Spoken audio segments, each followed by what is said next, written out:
everyone, and welcome back to another session of The Hobbit by JRR Tolkien. In this session, we are going to read chapter 17, which is called The Clouds Burst. Now, if you guys remember from last time, Bilbo takes the Arkenstone and he goes across the wall and he goes to the camp where the Elven King and Bard and all the men of Lake Town and all of them, they're stationed because they want recompense from the dwarves for what happened with Smaug, and they just don't want to do it. The dwarves really don't. So Bilbo takes the Arkenstone as a token of goodwill and gives it to them, knowing full well that Thorin will be extremely upset. But he cares about the people that help them, and he doesn't like that the dwarves are acting so greedy, that they would not help the ones that help them. So, and then we know that Dane, Thorin's cousin from the Iron Dwarves, the Iron Hill Dwarves are coming, and so there might be a little bit of a skirmish. So, Bilbo's headed back. He's giving the Arkenstone away, and now we are going to find out what happens in that time. So, chapter 17, here we go. Next day, the trumpets rang early in the camp. Soon a single runner was seen hurrying along a narrow path. At a distance, he stood and hailed them, asking whether Thorin would now listen to another embassy, since new tidings had come hand to hand and matters had changed. "That will be Dane," said Thorin when he heard. "They will have gotten wind of his coming, and I thought they would alter their mood. Bid them come in few numbers and weaponless, and I will hear," he called to the messengers. About midday, the banner of the forest and lake were seen to be borne forth again. The company of 20 was approaching. At the beginning of the narrow way, they laid their sword and spear, came across towards the gate. Wondering, the dwarves saw among them were both Bard and the Elven King, whom an old man wrapped in cloak and hood bore a strong casket of iron-bound wood.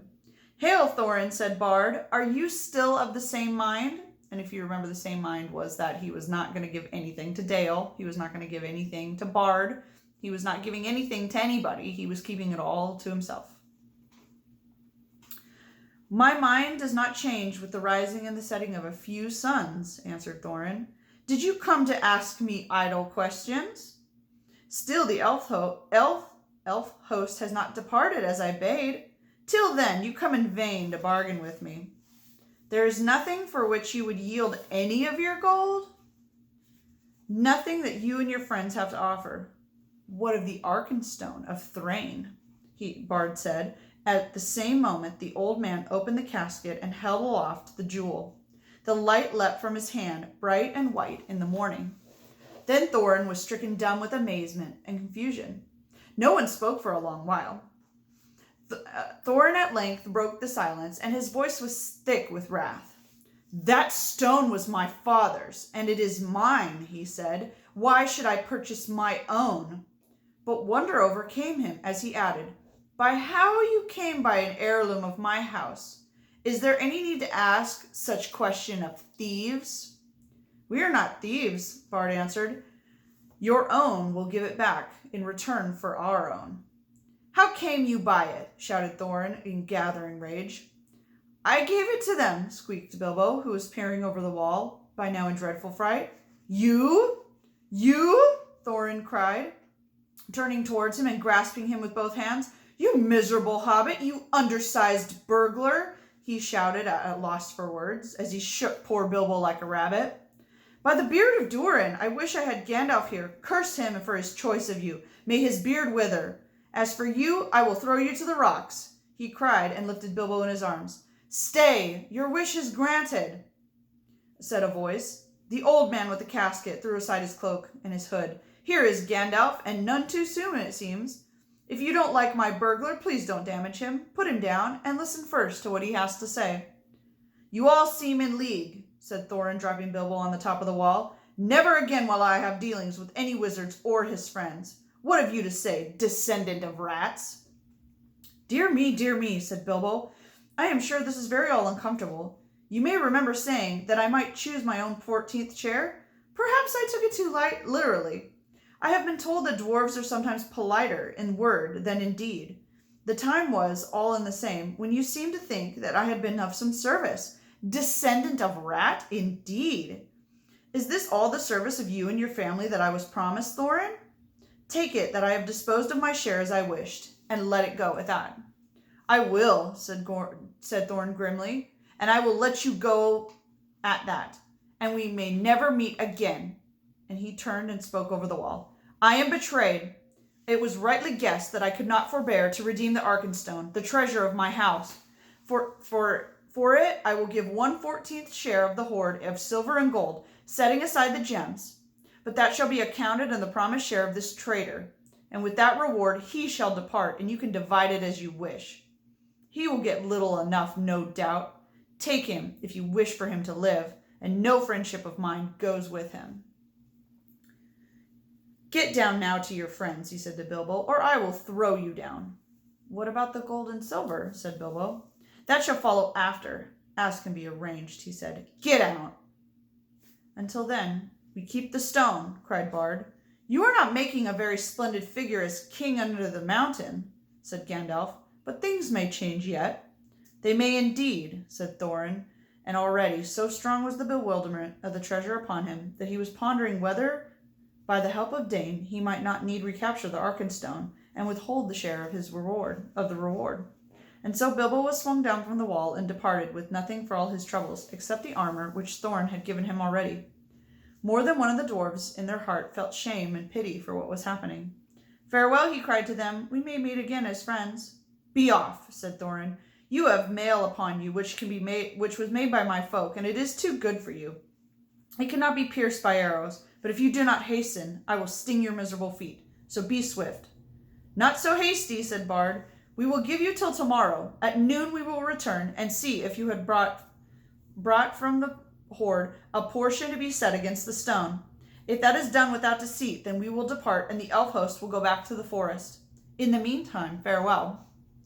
With that they went back to the camp, but Thorin sent the messengers by Roke, telling Dane of what had passed, and bidding him to come with wary speed. The day passed, and the night. The next day the wind shifted west, and the air was dark and gloomy. The morning was still early when a cry was heard from the camp. Runners came to report that a host of dwarves had appeared round the eastern spur of the mountain, and were now hastening to Dale.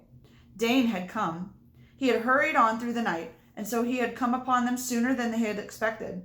Each one of his folk was clad in a hauberk of steel mail that hung to its knees, and his legs were covered in hose of fine and flexible metal mesh, the secret of whose making was possessed by Dane's people. The dwarves are exceedingly strong for their height, but most of these were strong even for dwarves. In battle they wielded 2 heavy-handed mattocks, but each of them also had a short broadsword at his side and a round shield slung to his back. Their beards were forked and plaited and thrust through their belts. Their caps were of iron, and they were shod with iron, and their faces were grim. So if you can see here, Dane is his cousin, and they're kind of warriors among dwarves. Like, dwarves are already kind of warrior-like, but these guys live for war, so that's not really the best situation. Trumpets called men and elves to arms, but before long the dwarves could be seen coming to the valley at a great pace. They halted between the river and the eastern spur, and a few held on their way and crossed the river, drew near the camp. And there they laid down their weapons and held their hands as a sign of peace. Bard went out to meet them, and with him went Bilbo. We are sent from Dane, son of Nain, they said when questioned. We are hastened to our kinsman in the mountains, since we learn that his kingdom of old has been renewed. But who are you that sits in the plain as foes before defended walls? This, of course, in the polite and old-fashioned language of such occasions, means simply, you have no business here. We are going on, so make way, or we shall fight you. They meant to push on to the mountain and to the loop of the river, for the narrow land there did not seem to be strongly guarded.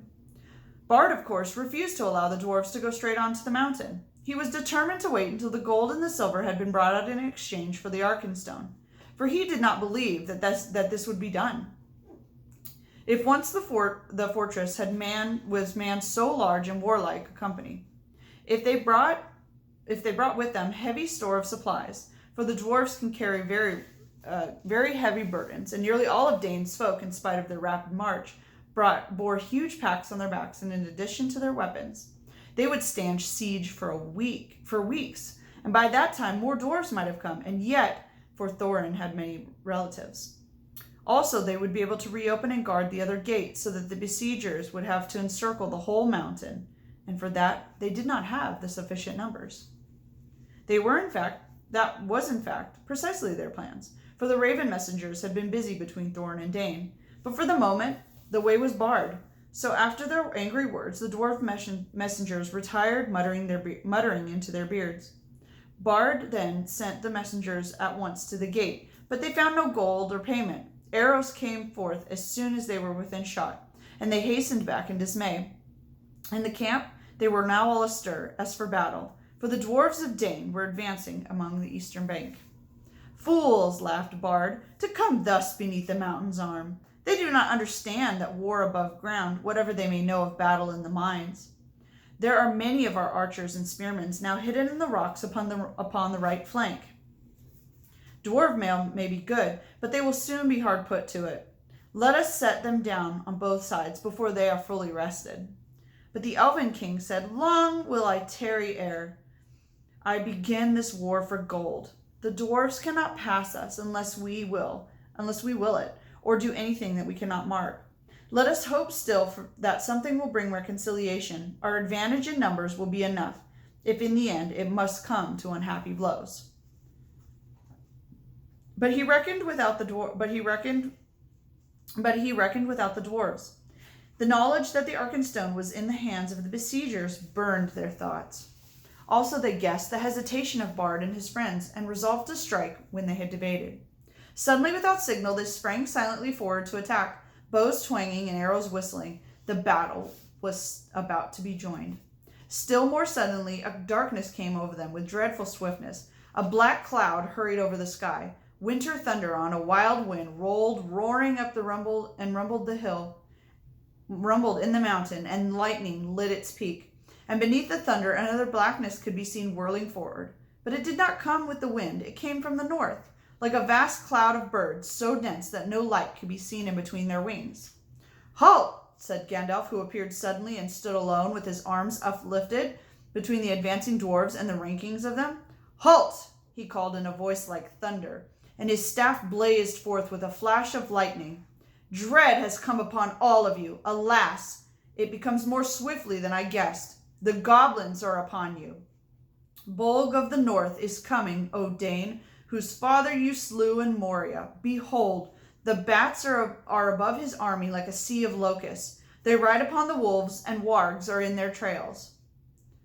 Amazement and confusion fell upon them all. Even as Gandalf began to speak, the darkness grew. The dwarves' voices halted, and they gazed at the sky.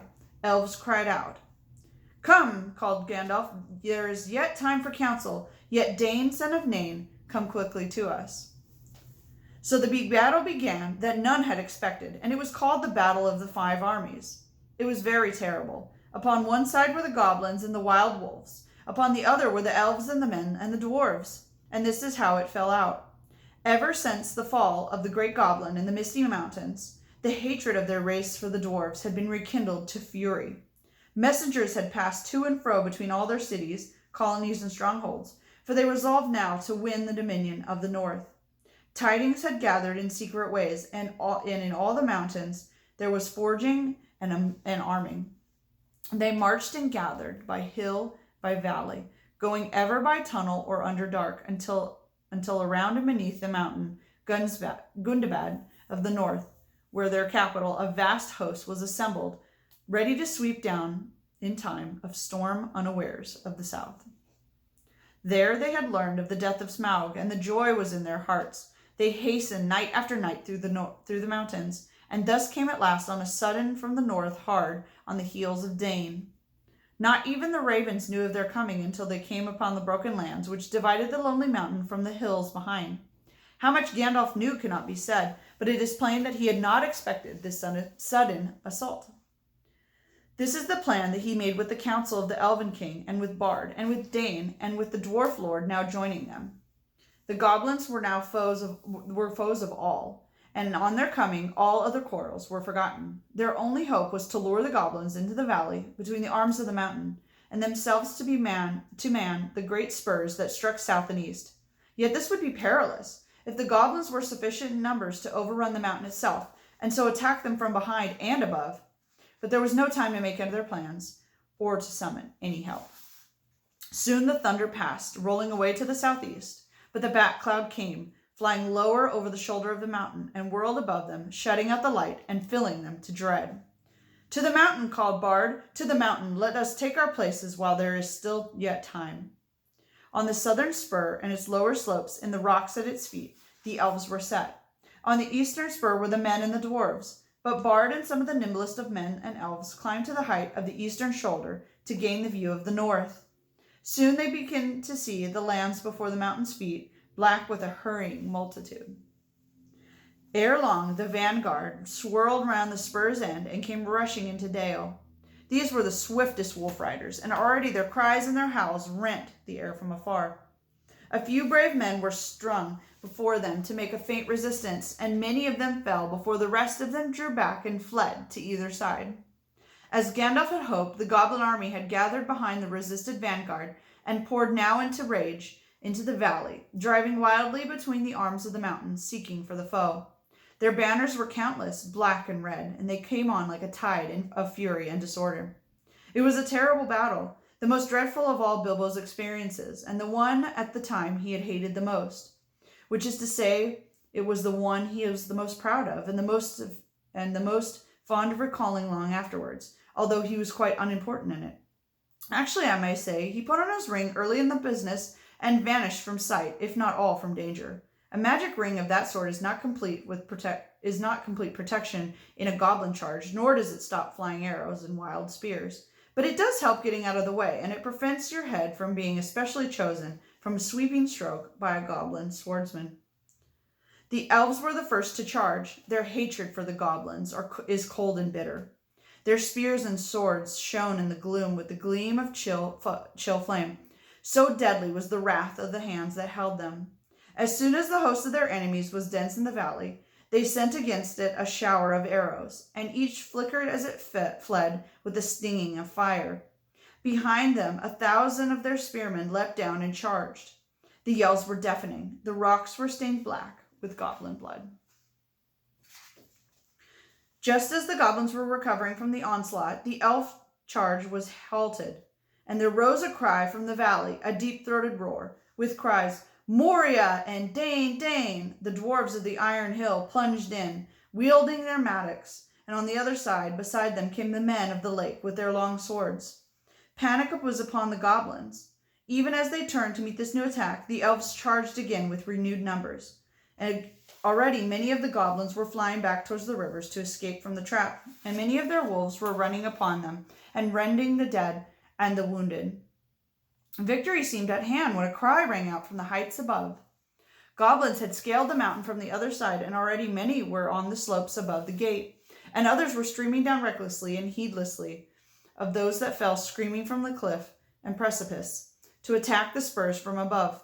Each of these would be reached by paths that ran down from the main mass of the mountain into the center, and now the defenders had too few to bar the way for long.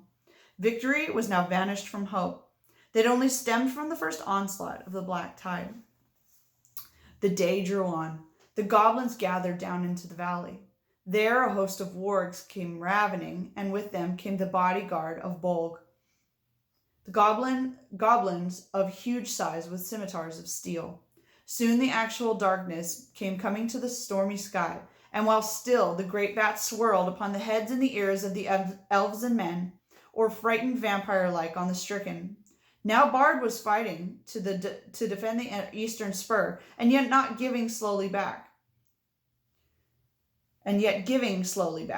The elf lords were at bay on their king upon the southern arm, near the watchpost of Ravenhill.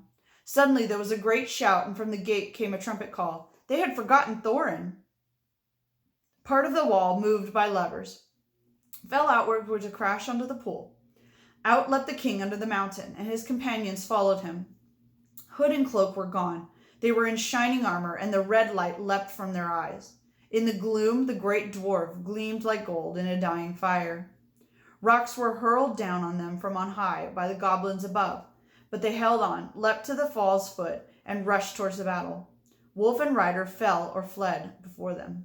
Thorin wielded his axe and mighty strokes, and nothing seemed to harm him. To me, elves and men! To me, O my kinsfolk!" he cried. His voice shook like a horn in the valley. Down, heedless of order, rushed to the dwarves of Dane to his help. Down came many of the lake men, for Bard could not restrain them. But out upon the other side came many of the spearmen of the elves. Once again the goblins were stricken in the valley, and they were piled in heaps until Dale was scattered dark and hideous with their corpses. The wargs were scattered, and Thorin drove right against the bodyguard of Bolg, but he could not pierce their ranks. Already behind him among the goblin dead lay many men and many dwarves and many a fair elf that should have lived yet ages merry in the wood. And as the valley widened and onset grew ever slower, his numbers were too few. His flanks were unguarded, and soon the attackers were the attacked, and they were forced into a great ring, facing every way, hemmed about with goblins and wolves returning the assault. The bodyguard of Bolg came howling against them and drove them upon their ranks, like waves upon a cliff of sand. Their friends could not help them, for the assault was from the mountain, and was renewed with redoubled force, and upon either side men and elves were slowly being beaten down. On all of this Bilbo looked with misery. He had taken his stand on Raven Hill among the elves, partly because there was no more chance of escape at that point, and partly with the more tookish part of his mind, because it was going to be a last desperate stand, and he preferred in the whole to defend the Elven King. Gandalf, too, I may say, was sitting there on the ground as if deep thought, preparing, I suppose, some last blast of magic before the end. It did not seem far off. It will not be long now, thought Bilbo, before the goblins win the gate, and we are all slaughtered or driven down and captured. Really it is enough to make one weep, and after all that it has gone through, I would rather old Smaug had been left alive and all the wretched treasure than these vile creatures should get to it, and poor Bombur, and Balin and Fili and Kili and all the rest come to a bad end, and Bard too, and the lake men and the merry elves. Misery me! I have heard songs of many battles, and I had always understood that defeat may be glorious. It seems very uncomfortable, not to say distressing. I wish all was out. The clouds were torn open by the wind, and a red sunset slashed in the west. Suddenly, seeing the sun gleam in the gloom, Bilbo looked round. He gave a sharp cry, and he had seen a sight that had made his heart leap, dark shape, small yet majestic against the glow. "The eagles!" he shouted. "The eagles!" he shouted. "The eagles are coming!" Bilbo's eyes were seldom wrong. The eagles were coming downwind, line after line, in such a host as must have been gathered from all Eyries of the north. The eagles! The eagles!" Bilbo cried, dancing and waving his arms. If the elves could not see him, they could hear him. Soon they all took up the cry, and it echoed across the valley. Many wondering eyes looked up, as though nothing yet could be seen except the southern shoulder of the mountain.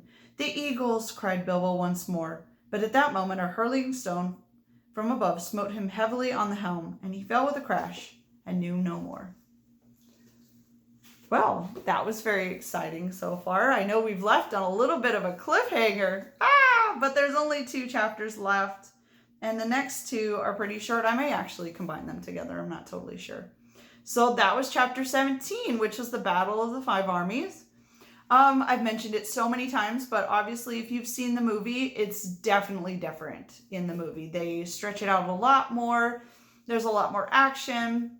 But in this, Tolkien wasn't really trying to lengthen out the battle, because it wasn't about the battle. It was about defeating Smaug and getting the treasure and finding his way home. So next session, we are going to read at least the return journey. And depending on how long it takes, I might even read the last chapter, put it kind of in a 2-parter. But we're in our last week of school, guys. I can't believe that it's taken us this long to finish The Hobbit and to finish school, but we are both almost there. I am so proud of all of you guys. Mrs. Whiten and I miss you so much, and we just cannot wait to see you next year. So I hope you guys all have a fantastic week. Work hard. Finish strong. We are all rooting for you guys. I'll talk to you guys later.